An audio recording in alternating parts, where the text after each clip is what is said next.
Hello, hello. Welcome back to Let's Talk H.P. Lovecraft and Let's Talk Short Fiction here on the Let's Talk YouTube channel. Doing another H.P. Lovecraft story review today for you, and that is the Statement of Randolph Carter, written in 1919, published in 1920 in the Vagrant. It is a first-person account, possibly a police report, given by Randolph Carter, a recurring character in H.P. Lovecraft's universe.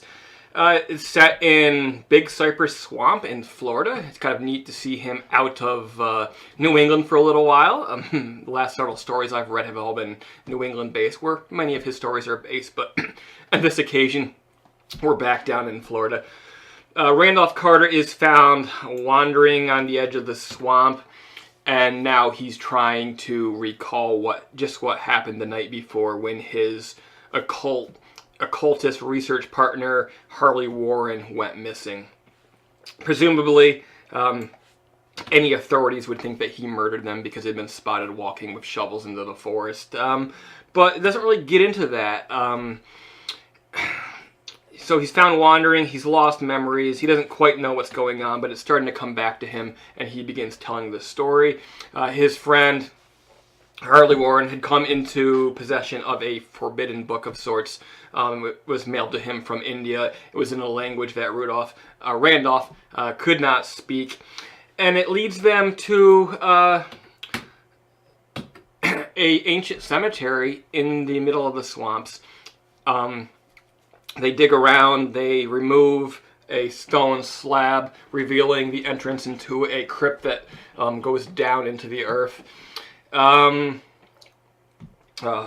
Harley says, "Okay, you can't. I can't ask you to come with me. You're too touchy. You're too nervous. Only somebody with sort of a strong backbone can do this." However, they did bring a roll of telephone wire, and they managed to string up a telephone, which would allow them to keep communicating, which I thought was a really cool device. So as Harley goes down in, he describes what he's seeing, and at the bottom, the initial impression seems to be, "Oh, you should see it, it's amazing," but it quickly becomes about how horrible it is. He describes legions of things and how it was his mistake and he shouldn't have come here, but it's too late for him. He's not going to survive. He says, "Just cover the slab and get out of here while you still can." Randolph is sort of dumbstruck. He keeps calling and calling and calling, waiting for an answer. And finally, he does hear a voice on the phone saying that Harley Warren is not here. Or this is not Harley Warren. Let me double check that. Yes, "You fool, Warren is dead." That's what he says. And that is it. The story ends. I really love the use of the phone device. Other than, I think, wasn't there a horror slasher film in the 60s that used the phone? But then, specifically, we get into the 90s, and it seems like the telephone became like everybody's go-to device for horror movies. Scream, of course, made it very, very popular. But to think that in 1919, Lovecraft was writing, basically using the creepy voice on the telephone as a device. I mean, that's freaking brilliant. I mean, that's got to be one of the first occasions of that being used as a horror trope. Basically, it wasn't a trope yet. He invented the trope, for all I know.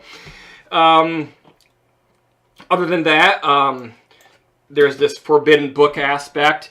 The most famous forbidden book in the Lovecraft universe, and probably in the world, is of course the Necronomicon. We don't know what this book is, but it is something that contains arcane knowledge that is not to be used lightly, and apparently our characters have decided to use it, and that was a big mistake.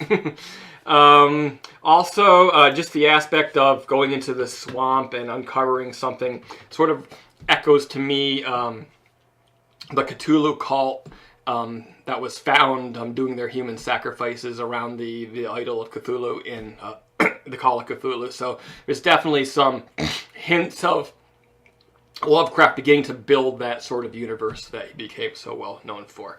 And also, I guess I'll just leave you with, it is a very brief story.